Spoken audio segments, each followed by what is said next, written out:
नमस्कार विद्यार्थी मित्रांनो, सहर्ष स्वागत आपल्या यूट्यूब चॅनल मास्टर वैभव हिरेमध्ये. तर विद्यार्थी मित्रांनो, आजच्या व्हिडिओमध्ये आपण बघणार आहोत प्रथम सत्र परीक्षा 2025-26 इयत्ता 9वी विषय विज्ञान भाग 2 ची प्रश्नपत्रिका, जिच्यासाठी तुम्हाला 40 गुण दिलेले आहेत आणि वेळ आहे 2 तास.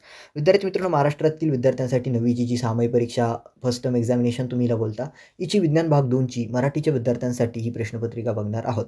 विद्यार्थी मित्रांनो, व्हिडिओला पुढे जाण्याआधी तुम्हाला आत्ताच सांगतोय की आपण या सर्व विषयाच्या प्रश्नपत्रिका मराठी, हिंदी, इंग्रजी, विज्ञान एक असेल, गणित 1, गणित 2, इतिहास, भूगोल त्यासोबत जे सेमीचे विद्यार्थी आहेत ज्यांचं इंग्लिशमधनं मॅथ आणि सायन्स आहे त्यांना मॅथ 1ची सायन्स 1ची क्वेश्चन पेपर आपल्या ॲपमध्ये अवेलेबल करून दिले आहेत. सर्व विषयाच्या प्रश्नपत्रिका. ॲपचं नाव आहे मास्टर वैभव हिरे, जे तुम्हाला प्ले स्टोअरवरती मिळेल. प्ले स्टोअरवरती सर्च करा. हा चॅनलचा जो खाली नाव दिसतंय त्याच्यासमोर जो लोगो दिसतोय तोच लोगो त्या ॲप्लिकेशनमध्ये आहे. तर तुम्ही तो ॲप्लिकेशन डाउनलोड करा प्ले स्टोअरवरून आणि सर्व विषयाच्या प्रश्नपत्रिका तिथेही तुम्ही बघू शकता. ओके, तर चला व्हिडिओला सुरू करूया. विद्यार्थी मित्रांनो, या आधी ज्या व्हिडिओ टाकल्या तुम्ही त्या बघितलेल्या असतील, आशा बाळगतो. चॅनलला सबस्क्राईब केलं नसेल तर आत्ताच चॅनलला सबस्क्राईब करून ऑल नोटिफिकेशनवरती सेट करा. ओके, तर बघा विद्यार्थी मित्रांनो, इयत्ता 9वी प्रथम सत्र परीक्षा 2025-26 यासाठी गुण दिले आहेत 40. वेळ आहे विद्यार्थी मित्रांनो 2 तास. विषय आहे विज्ञान 2. ओके, जाऊया पुढे. खालील विधानांसाठी योग्य पर्याय निवडून प्रश्न क्रमांकानुसार योग्य पर्याय क्रमांक लिहा. आता फक्त MCQचे प्रश्न आहेत. योग्य पर्याय निवडायचा आणि ते विधान पूर्ण करायचं किंवा पर्याय क्रमांक लिहायचा. तर हा विद्यार्थी मित्र पहिला, सजीवांच्या वर्गीकरणाची पंचसृष्टी पद्धती टिंबटिंबने मांडली. तर कोणी मांडली विद्यार्थी मित्रांनो? 5 किंगडम क्लासिफिकेशन कोणी मांडले? पहिलं आहे रॉबर्ट विटकर, त्यानंतर बीमध्ये आहे तुम्हाला रॉबर्ट कुक एव, त्यानंतर आहे च्युइस पास्कर. काय आहे विद्यार्थी मित्रांनो ते तुम्हाला द्यायचं आहे. त्यानंतर आहे 2 आहे परिसंस्थेतील सजीव बदलांना आकृतिबंधास टिंबटिंब असे म्हणतात. त्यानंतर आहे उत्पादकांमुळे आकृतिबंधास असे म्हणतात. परिपोषी जीवांमुळे असे म्हणतात. त्यानंतर ऊर्जा मनोऱ्यामुळे आणि पोषक द्रव्यामुळे कशामुळे म्हणतात तर ते लिहायचं आहे. त्यानंतर आहे विद्यार्थी मित्रांनो, जीवाणूंचा वापर कोणत्या उद्योगामध्ये होतो? मध्ये आहे तुम्हाला विद्यार्थी, मध्ये आहे तुम्हाला अन्नपदार्थ, बीमध्ये आहे तुम्हाला औषध निर्मिती, सीमध्ये आहे तुम्हाला प्रतिजैविक, डीमध्ये आहे तुम्हाला शिवाळींच्या वनस्पतींचे लसीकरण. त्यानंतर चौथा आहे ABC व संबंधित शब्दप्रयोगामध्ये तृतीय स्तराचा वापरले जाते त्याचा अर्थ खालीलपैकी कोणता आहे? तर ते लिहायचं आहे विद्यार्थी मित्रांनो. तुम्हाला 4 पर्याय दिले आहेत. 5वा आहे तुम्हाला टिंबटिंब या मेमरीवरील माहिती आपण फक्त वाचू शकतो. एमध्ये आहे तुम्हाला DOS, बीमध्ये आहे रॅम, सीमध्ये आहे तुम्हाला ROM आणि डीमध्ये आहे तुम्हाला ALU. जे असेल त्याचं उत्तर लिहा. त्यानंतर बीमध्ये आहे खालील प्रश्नांची उत्तरे लिहा. खालील नाव लिहा. नाव लिहायचं आहे पहिला भारतीय सुपरसंगणक. तर कोणता होता पहिला भारतीय सुपरसंगणक? त्याचं नाव लिहायचं आहे. त्यानंतर खालील गटातील वेगळा शब्द ओळखा. खालील गटातील वेगळा शब्द ओळखायचा आहे. केळीची साली, कापडाची पिशवी, वाया गेलेले अन्न, प्लास्टिक पिशवी. फक्त वेगळा घटक तुम्हाला ओळखायचा आहे. त्यानंतर आहे खालील विधान चूक की बरोबर ती लिहा. खालील विधान चूक आहे की बरोबर ते तुम्हाला लिहायचं आहे. ज्यामध्ये आहे तुम्हाला प्रतिजैवके हे मुख्यत्वे जीवाणूविरुद्ध कार्य करतात. फक्त चूक आहे की बरोबर एवढंच तुम्हाला लिहायचं आहे, जास्त काही तुम्हाला लिहायचं नाही. त्यानंतर आहे 4 मध्ये खालील सहसंबंध पूर्ण करा. खालील सहसंबंध तुम्हाला पूर्ण करायचा आहे. वनस्पती आहे, वनस्पतीचा उत्पादनाशी सहसंबंध दिलेला आहे. त्यानंतर आहे जीवाणू आणि कवके. आता फक्त सहसंबंध तुम्हाला लिहायचा आहे. 5वा आहे तुम्हाला व्याख्या लिहा. व्याख्या लिहायची आहे अजीबपत्री वनस्पती याची व्याख्या लिहायची आहे. त्यानंतर प्रश्न 2, खालीलपैकी कोणती दोन शास्त्रीय कारण लिहा.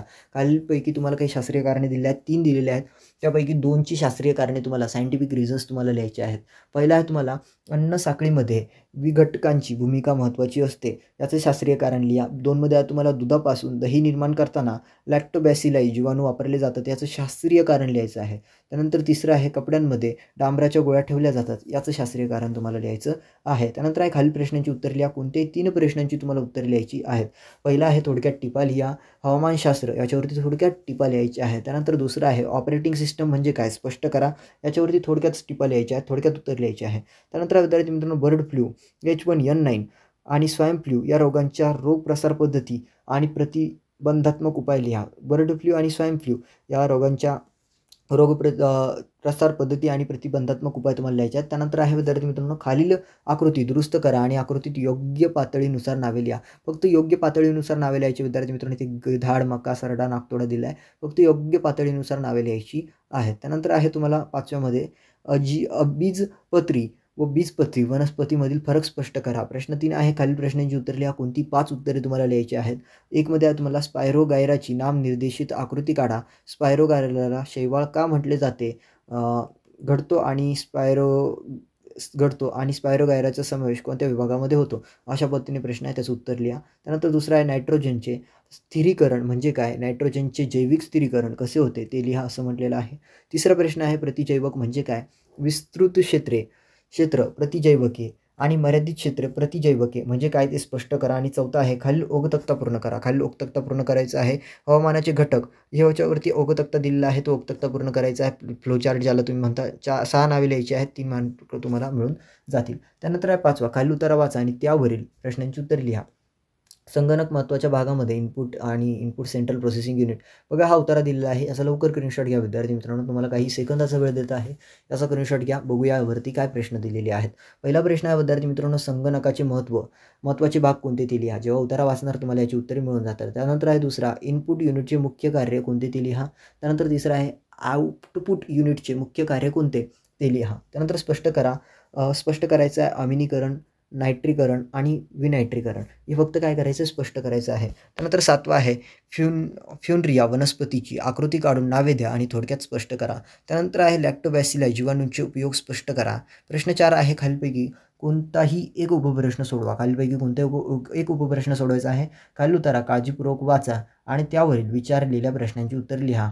मानवाच्या रोजच्या विविध कृतीमध्ये अनेक टाकाऊ पदार्थ तयार होत असल्याने त्यांना कचरा म्हणतात. इथून तर विद्यार्थी मित्रांनो फक्त हा उतारा आहे, तो काळजीपूर्वक वाचायचा आहे आणि त्याच्यावरती काही प्रश्न आहे. पहिला प्रश्न आहे विद्यार्थी मित्रांनो, कचऱ्याच्या कोण निर्माण करतो आणि तो कसा निर्माण होतो. त्यानंतर आहे घनकचरा कधी ऊर्जेचा मौल्यवान स्रोत ठरू शकतो. त्यानंतर तिसरा आहे कोणत्या दृष्टीने घनकचरा ही गंभीर बाब आहे. आणि चौथा प्रश्न आहे मानवी अधिवासाच्या दृष्टीने घनकचरा हा कसा धोकादायक ठरू शकतो. अशा पद्धतीने जाऊया विद्यार्थी मित्रांनो पुढे. 5वा आहे महाराष्ट्रातील कोणत्या शहरामध्ये अधिक प्रमाणात कचरा निर्माण होतो. अशा पद्धतीने आता शेवटचा प्रश्न माझ्या स्क्रीनवरती तुम्हाला ऑलरेडी दिसतोय, परंतु तो वाचण्याआधी पुन्हा एकदा सांगतो. आपण विज्ञान 1, त्यासोबत गणित 1, गणित 2, मराठी, हिंदी, इंग्रजी, इतिहास, भूगोल आणि सेमीच्या विद्यार्थ्यांसाठी ज्यांचं इंग्रजीमधनं सेमी किंवा विज्ञान असेल त्यांना मॅथ 1, मॅथ 2, सायन्स 1, सायन्स 2 सर्व विषयाच्या प्रश्नपत्रिका आपल्या ॲप्लिकेशनमध्ये अवेलेबल करून उपलब्ध करून दिलेल्या आहेत. तर ॲप्लिकेशनचं नाव आहे मास्टर वैभव हिरे. गुगल प्ले स्टोअरला जा, तिथे सर्च करा मास्टर वैभव हिरे आणि ॲप डाउनलोड करून तिथून तुम्ही तुमच्या परीक्षेची तयारी करू शकता. कारण आपण व्हिडिओ मोठे टाकत असतो, 1-1.5 तासाचे लेक्चर्स वगैरे त्याच्यात घेत असतो. फ्रीमध्ये बघायला मिळते तुम्हाला लेक्चर वगैरे आणि PDF जे असतं ते पेड असतं, बट तुमच्या MP क्वेश्चन्स वगैरे देखील आपण त्यामध्ये ॲप्लिकेशनमध्ये देत असतो. ओके, जाऊया शेवटच्या प्रश्नावरती. दुसरा आहे सुबक नाम निर्देशित आकृतीच्या साहाय्याने ऑक्सिजन चक्राचे वर्णन करा. आता सुबक नाम निर्देशित आकृती काढायची आणि त्याच्या साहाय्याने तुम्हाला ऑक्सिजन चक्राचे काय करायचे वर्णन करायचे आहे. तर अशा पद्धतीने विद्यार्थी मित्रांनो ही प्रथम सत्र परीक्षा इयत्ता 9वी विषय विज्ञान भाग 2ची प्रश्नपत्रिका होती. काही अडचण असेल, काही डाऊट असेल नक्की कमेंट सेक्शनमध्ये विचारा आणि ॲप डाउनलोड करा. ॲपमध्ये तुम्हाला मेसेजचं सेक्शन आहे, तिथे तुम्ही मला डायरेक्ट मेसेज करू शकता. मी स्वतः मेसेज बघेल, तुम्हाला रिप्लाय करेल. तुम्हाला सर्वांना विद्यार्थी मित्रांनो शुभेच्छा. डिस्क्रिप्शनमध्ये बघू शकता बाकी व्हिडिओच्या लिंक वगैरे. तुम्हाला सर्वांना शुभेच्छा आणि या व्हिडिओला इथेच थांबवतो. धन्यवाद.